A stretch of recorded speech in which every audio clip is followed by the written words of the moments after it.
People think, well, it ain't that serious, and that's not what's going on. My job as a scholar is to show you that stuff you didn't think was that serious might be a bit more serious than you think. I could be wrong, to be sure. So I don't say it with the kind of arrogance that some of my interlocutors on the internet have suggested. And let me tell you something. A very dear and good friend of mine disagrees with me bitterly. Well, I won't say bitterly, just aggressively and vigorously. His name is Sean Carter, better known as Jay-Z. Now, I don't usually talk about the conversations that Jay-Z and I have because that's between us. That's why we remain friends, because I ain't out here blabbing about what we talk about. But he hit me up and he vigorously disagreed with my particular position. He said it with dignity. He said it with respect. He articulated his ideal intelligently. I responded to him. We went back and forth for a minute, and I shared with him my essay, the 3,000 some word essay I wrote in the Philadelphia paper, where I break down what's going on between Kendrick and Drake. And he was respectful. What I love about Jay is that he's not arrogant, and he's got more reason to be arrogant than anybody we talking to, including myself, on this darn internet. And yet, in social media, I remember once when Kanye posted publicly a text exchange between us that was private, and I was hurt by that. And I'm thinking about that because I've done the same thing to Jay-Z. No, I didn't publicly post a text, but I talked about a private exchange between us that should have remained between us as it has for the last 20 some odd years. So I want to apologize to him here. Why am I doing it here and not to him directly? Because the old black people said, where you did it is where you get it. Where you messed up is where you fess up. And that's what I'm doing. What was his main disagreement? Look, first of all, it wasn't a call. It was a text. That's what we do. We text about geopolitics. We text about The Godfather and a myriad of topics. That is what our habit is.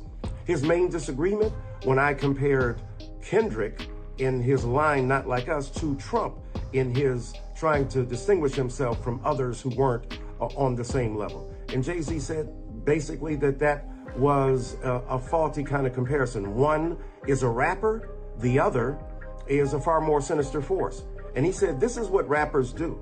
They look at the vulnerabilities of and insecurities of their opponent and they exploit them. Why would he know that? Because he conducted one of the most famous rap battles in the history of the art form. And so I mischaracterized him. He said, it ain't that serious. He wasn't vigorously disagreeing with me. It's not like he called me and said that. And even on the text, he literally said, it's not that serious. So I want to apologize to him. And the reason I clarified my position in the first place is because he made that distinction between Trump and Kendrick that I wanted to make clear that I completely understood and did not intend. So God bless you all on this morning. Rest in peace, Reverend Jesse Jackson. Jay-Z, my sincerest apologies. Much love to you, my dear brother. Come tap in, because this right here had me thinking about that classic flex moment. And listen, dude straight up lied. I'm telling you, if he hadn't lied, none of this situation would have even escalated the way it did. The second I saw this clip, that old flex bomb energy popped right back into my head. I even used that moment in a previous video so that I couldn't drop the clip again here. But if you know the reference, you already know exactly what I'm talking about. It instantly took me back to that old viral moment, the one where everybody was singing, "Why Are You Always Lying?" Yeah, that same energy came right back. Because literally less than 24 hours later, listen to this, Michael Eric Dyson had to circle back and walk his whole statement down. At first, he presented the story like Jay-Z came at him aggressively and firmly about his take on the Kendrick Lamar versus Drake battle. He even framed it like Jay-Z strongly pushed back after Dyson compared Kendrick Lamar to Donald Trump during that debate. But then suddenly, the story changed. The dramatic language disappeared. Words like vigorously and firmly were nowhere to be found anymore. Now, the explanation was way more casual. According to the revision, Jay-Z basically told him something simple. He said, "Bro, it's not that serious." The conversation was framed more like, "They're just rapping, man. This is what battle rap looks like." In other words, Jay wasn't treating it like some cultural emergency at all.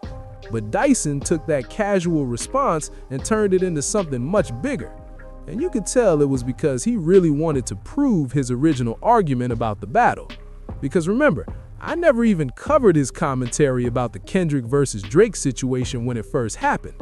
When I saw those takes on Twitter during the battle, I already felt like he was stretching the conversation way too far.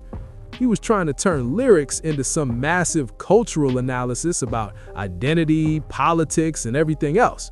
Talking about Drake's background, his cultural positioning, the cities he collaborates in, and how Kendrick framed those themes in Not Like Us. And I remember thinking at the time, hold up, why are we turning a rap battle into a political thesis? Because at the end of the day, battle rap is exactly that. Artists take shots at each other. They exaggerate, they troll. That's literally the tradition of hip-hop competition.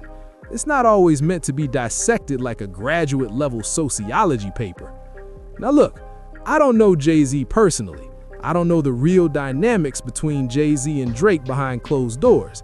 The internet loves to run with narratives about their relationship. And the same goes for Kendrick Lamar.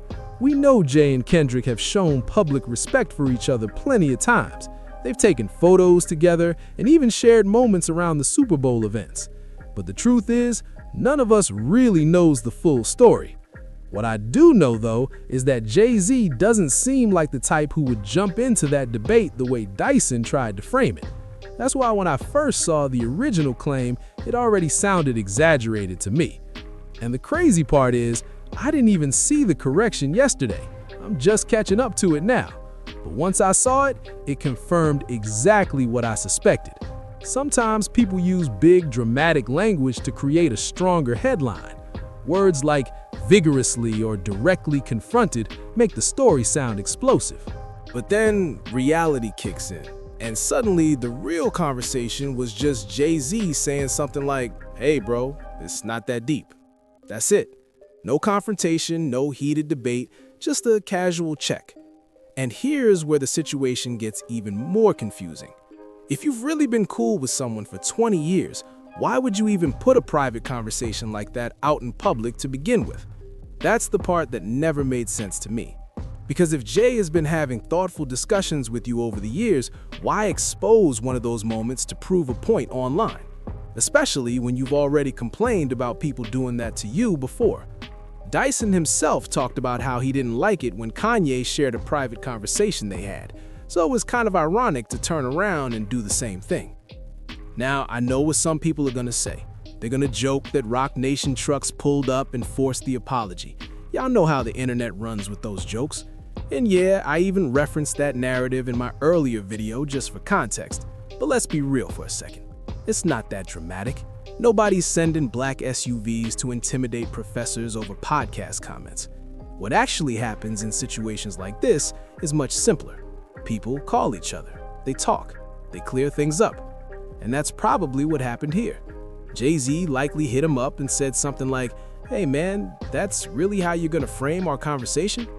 Once that message lands, you realize you might have taken things too far. And at that point, the smartest move is to come back and correct the record. Because let's keep it 100. The apology didn't happen because someone forced it. It happened because the original story made him look crazy once the details started getting questioned. So he came back and admitted he exaggerated the language. Now, watch what happens next. This situation is definitely going to feed right into another online narrative, and you already know how the internet works when it comes to Jay-Z discussions. The conversation is only going to get louder from here. Let's talk about that situation with Vlad for a second because, listen to this. What he was doing recently looked a whole lot like clout chasing. He was firing off tweets that honestly didn't even make full sense if you stopped and read them carefully. And I'm not sitting here pretending I know everything Roc Nation has going on behind the curtain. Could things be happening behind the scenes that people might question? Sure, that's always possible. But from what we can actually see publicly, none of Vlad's narratives really added up, because the whole thing felt like obvious trolling, like he was intentionally throwing out confusing takes just to stir the pot. Now hold up, because this situation right here is different. This isn't trolling or internet antics, it's someone putting a private conversation out into the public space and then dressing it up with words and energy that weren't even used in the first place. That's the issue. And if we're keeping it completely real, that's really the core of the whole discussion. Let's call the bigger picture what it is. The Kendrick versus Drake battle happened. The battle ended, and Drake took the loss, plain and simple. That's not even a diss. That's just the reality of competition. Everybody in hip-hop takes an L at some point. The real problem starts when people refuse to accept the outcome and keep trying to rewrite the story afterward. Because every time someone tried to discredit Kendrick's win, the receipts came back even louder. First, it was, oh, those streams are bots. Then the album numbers showed up, proving the opposite. Then the next excuse became, all right, wait until the tour tickets go on sale. And guess what happened next? The entire tour sold out, including multiple nights in Toronto, Drake's own city. Then the narrative shifted again. Okay, we'll see what happens in court. But even that didn't flip the outcome people were hoping for. And after that, it turned into, nah man, he just needs a retry. Like we're suddenly in a video game with extra lives. At some point, you just have to stop and ask yourself a real question. When do you wake up and simply accept the L? That's part of the culture too. Even Jay-Z took a loss in a rap battle before and kept moving forward. Plenty of legends have taken hits in lyrical battles and still bounced back stronger. They went back into the studio, they dropped new records, they rebuilt momentum and kept the machine going. But sometimes it feels like certain conversations refuse to end, and that's when the debate stops being about music and starts becoming something else entirely. And honestly, that's where things get messy.